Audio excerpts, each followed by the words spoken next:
as the HBCUs have been, two predominant issues arise when we deal with the HBCU in black history. Number one is their over-reliance on European philanthropy to stay afloat. One of the reasons why you don't have a PhD in Garvey and Garveyism or a PhD in guerrilla warfare is because those types of programs will be considered threatening to the philanthropic donors at many of the HBCUs. And one of the contradictions of the HBCUs in history is that most of them have been controlled too much by the white hands that feed them. And so that's something that keeps the HBCU somewhat stagnated. And it's no shame on the HBCUs. Many of them founded during the period of the Great Ma'afa, many during Reconstruction. And it was no shame on them because they used what they could find to give us that education. But now that we're in the 21st century, now that we're in 2014, now that African people gross $1 trillion in the U.S. economy every year, there's no excuse for any HBCU to still be dependent on white people in order to function.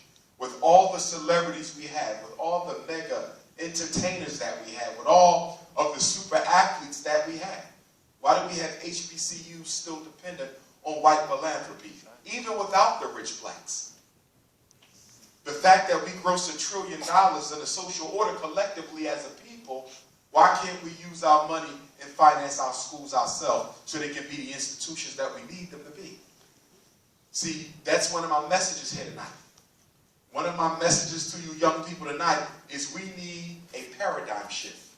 We have to change the way that we have been thinking and operating over the past 50 years if we're going to be successful going forward into the rest of this century and the millennium. One of our weaknesses as a people since the Civil Rights Movement has been the fact that we have not developed a sustainable economic program upon which the black community can function and sustain itself. Marcus Garvey did an excellent job. I'm a Garveyite. But after Mr. Garvey passed on, the economic programs of the UNIA were no longer sustained. Honorable Elijah Muhammad did an excellent job. The Prophet Noble Drew Ali did an excellent job.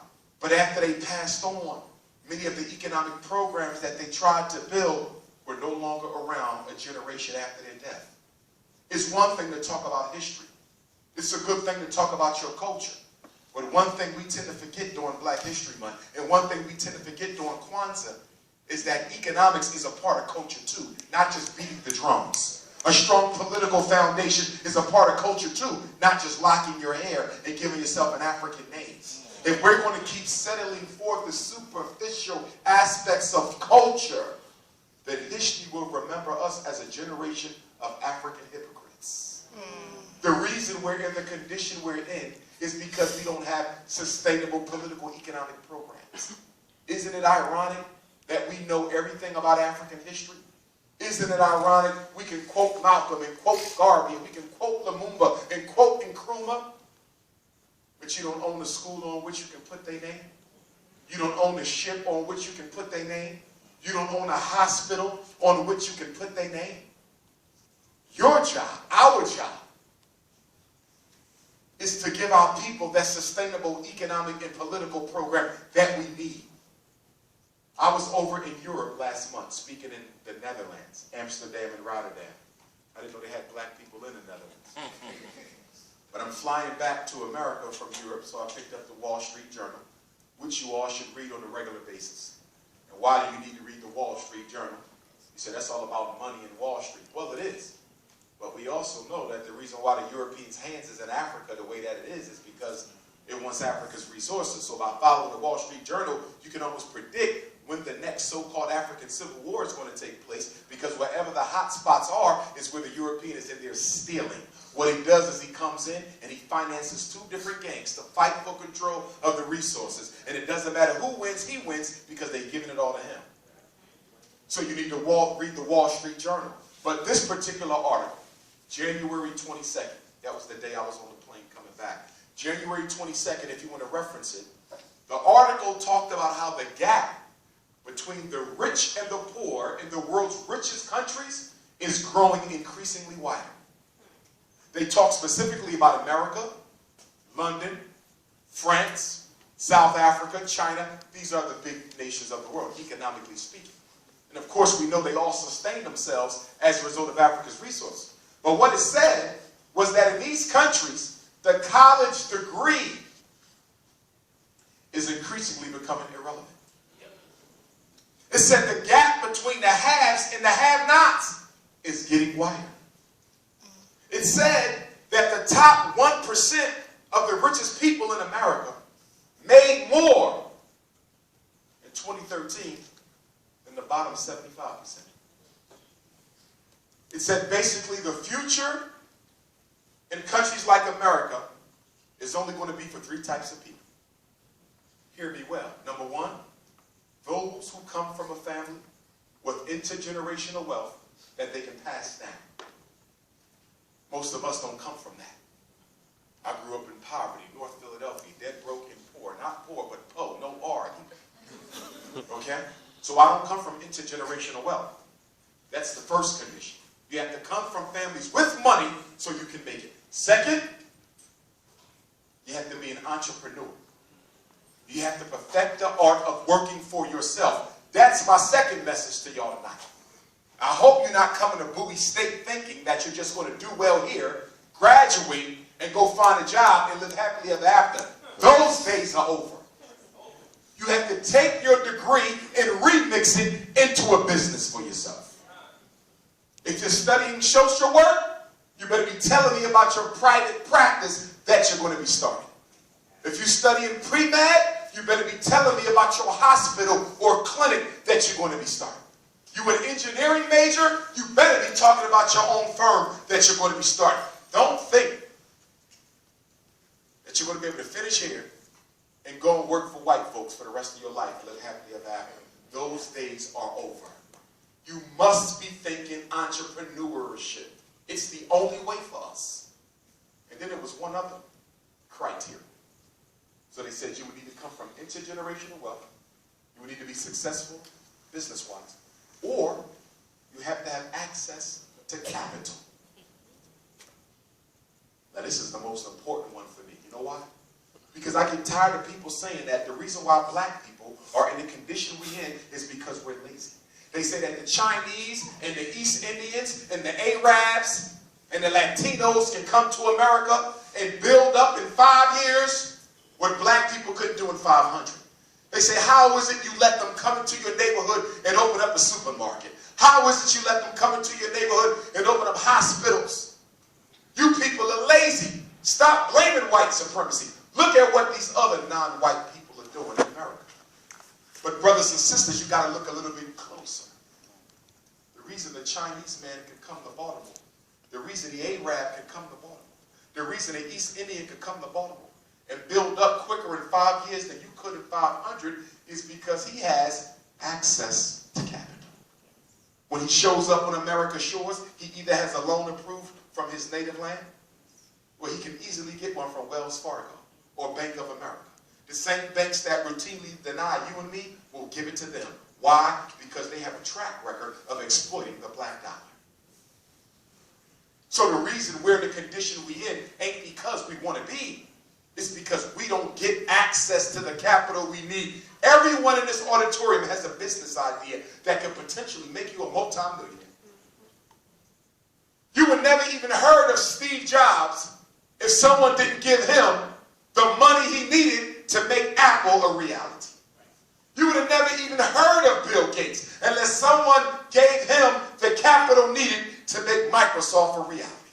You would have never even heard of Donald Trump's hotels unless some bank somewhere was willing to take a risk on his dream.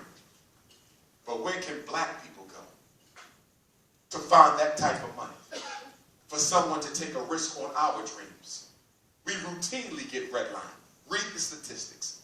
Even the federal government is talking about the low loan approval for black people, even when your credit is perfect.